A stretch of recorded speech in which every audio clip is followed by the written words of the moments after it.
O filme de hoje é um daqueles espetáculos visuais que impressionam. A sutileza e a qualidade cinematográfica são a essência aqui. E hoje vamos entender o que me fez gostar tanto de Duna Parte 2. Vem comigo!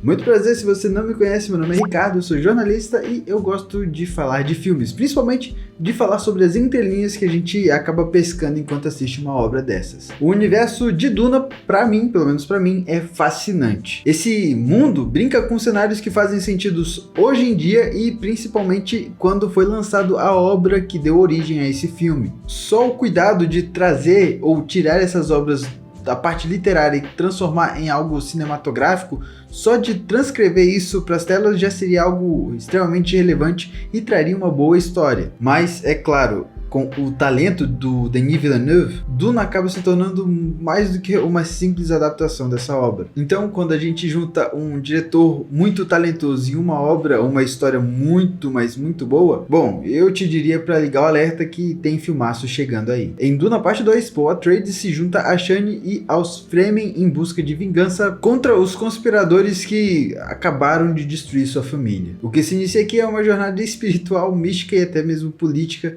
para essa família. Para se tornar Muad'Dib e impedir o futuro terrível que ele mesmo testemunhou, Paul Atreides tem que lidar com uma guerra santa que está chegando. Guerra essa que foi travada em seu próprio nome e agora está se espalhando pelo universo. Dividido entre o amor da sua vida e o destino da humanidade, o Paul vai ter que encarar algumas escolhas extremamente complicadas. Se tudo sair como planejado, Paul pode guiar a civilização para um futuro um tanto quanto promissor. Nossa, como eu gosto do argumento desse filme. Para mim, a trama toda essa jornada, dessa história que a gente está acompanhando, é o ponto mais forte aqui para mim. Só que tem algo que engrandece ainda mais, que é a forma como essa história foi adaptada. Já no primeiro filme, o Duna Parte 1, Villeneuve mostrou que sabia exatamente onde queria colocar o foco da sua história. Mostrou que queria deixar sua direção de lado para contar a melhor história possível pra gente. A maneira como ele retrata o deserto, como ele conduz os atores e como ele organiza cada elemento nesse tabuleiro que vem se tornando o mundo de Duna, é simplesmente impressionante como ele conseguiu fazer. Agora, aqui nesse segundo filme, fica ainda mais claro como ele tinha tudo muito bem orquestrado e muito bem planejado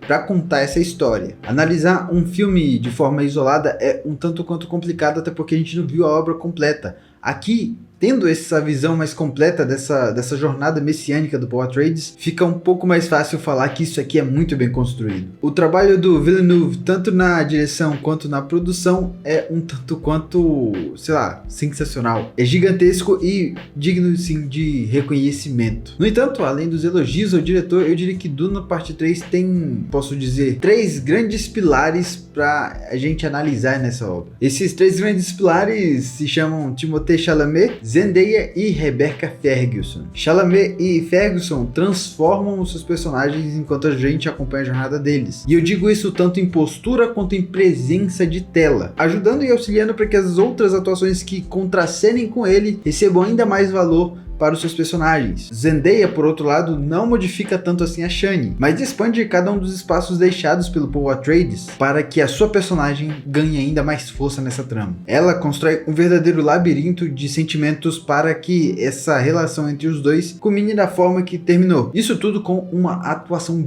absurda, tá? Absurda. Mas, como eu falei lá no começo da minha crítica, o principal acerto de Duna Parte 2 está na trama, está na história desse filme. Seria muito fácil, pelo menos pra mim, eu acho que seria muito fácil falar sobre o subtexto que esse filme apresenta. A discussão sobre a religião e a política, pra mim, tá numa camada um tanto quanto superficial ainda. Há muito mais aqui, há muito mais do que ser debatido em Duna Parte 2. O filme abre espaços para reflexões sobre criação e principalmente os ensinamentos que recebemos até chegar em uma certa idade. Aqueles que a gente recebe dos nossos pais e nossos parentes também. Além disso, o filme também questiona esse fanatismo religioso. Isso ampliando a reflexão sobre também o direito de escolher acreditar em algo. Desejo, paixão, todos esses temas também são muito bem trabalhados pelo roteiro desse filme, fazendo com que tudo isso se encaixe na história e seja muito bem amarrado no final desse filme. É claro que quando a gente pensa na nossa realidade, a conversa sobre política e religião é o que se destaca aqui nesse filme. Especialmente quando a gente vê o filme falar sobre como o extremismo religioso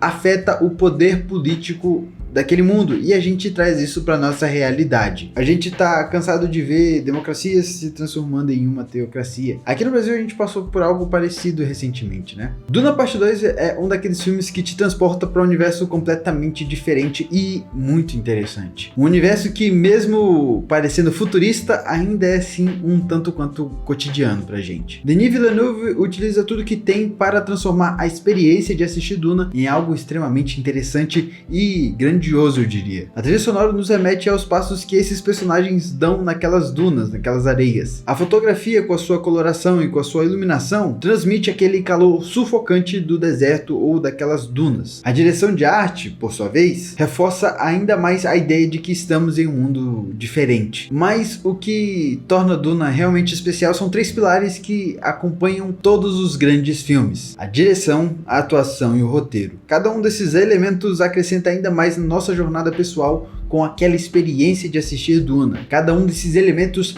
se transformam em essenciais para a gente entender e comprar aquela história. História essa que, como eu disse lá no começo da minha crítica, nem precisava de tanto assim para já ser espetacular. Esse foi o meu comentário sobre Duna Parte 2. Eu tô bem ansioso pro Duna Parte 3, porque eu acho que o Denis Villeneuve quer experimentar um pouco mais desse personagem que ele criou. Aqui embaixo, você já sabe, tem na descrição links para essas ou outras críticas que te interessem pelos links do Pitacos da Leco. Também vou deixar aqui embaixo uma crítica que te interesse que tá aqui no meu canal. E é claro, no comentário fixado vai ter a playlist de todos os filmes que eu comentei sobre esse Oscar 2025.